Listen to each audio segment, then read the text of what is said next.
Singaporeans love to drink tea, but that cup of tea in the morning could start to get expensive. You see, Sri Lanka, a major tea producer, is in crisis. Families and businesses are suffering as prices of basic essential items like fuel, food, and medicines skyrocket. The people of Sri Lanka are fed up. They have taken to the streets in protest. But it appears that they are united in voice. The Straits Times speak to Sri Lankans to find out how they are coping during this crisis.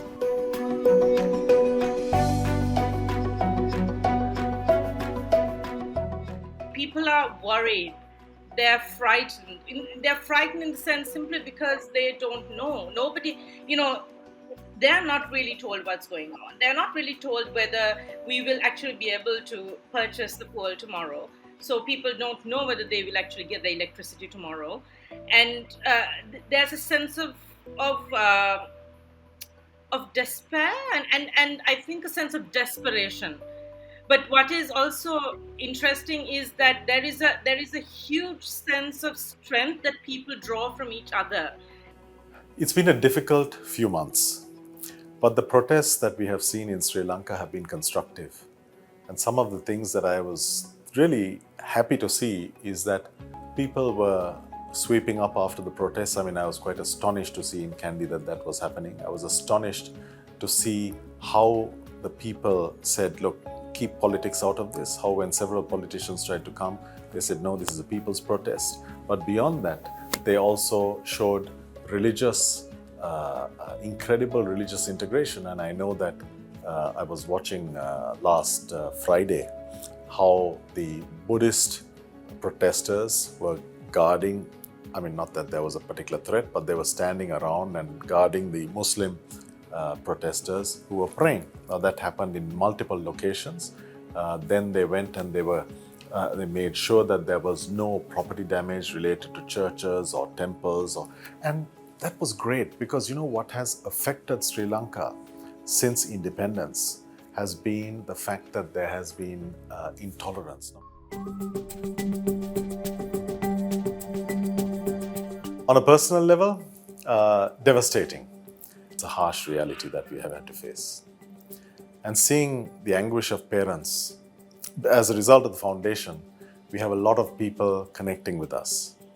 And some of the most heartbreaking letters I have seen have been from parents saying, look, I can't afford to send my children anymore to school. I can't afford to do this. I can't afford to do that. And that's heartbreaking because I have my own children, and to see this, it's terrible. We all stand in queues for these essential goods. So we can't buy milk. Even if you have money, it's not there. So we've been affected even in terms of getting basic necessities. We can't purchase milk because it's actually not there in the shops. So it's really it's affected us in all these ways. And in terms of coping with it, you see, there are a lot of informal mechanisms that people have adopted. So it's really about seeing how your neighbor is. There are these informal sort of networks and groups where people actually make hot food and go and give it to people who can't afford it.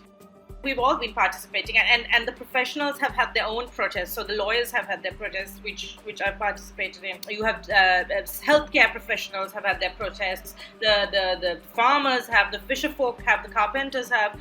So everybody's out on the street because that's really the only way we see that we can put pressure on the government.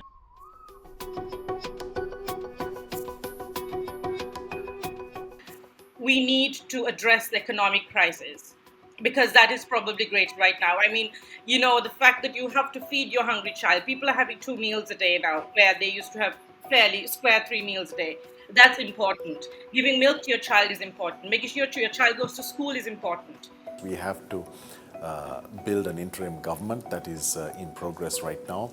We have to bring the IMF in. We have to restructure our debt. We have to look at the short-term liquidity issues in the market.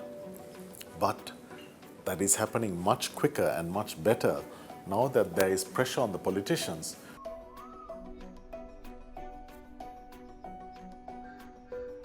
People of different ideologies, people who supported different political parties, that melting pot of cultures, religions, different ideologies that we have always been speaking about, what makes Sri Lanka Sri Lanka, is now really coming together.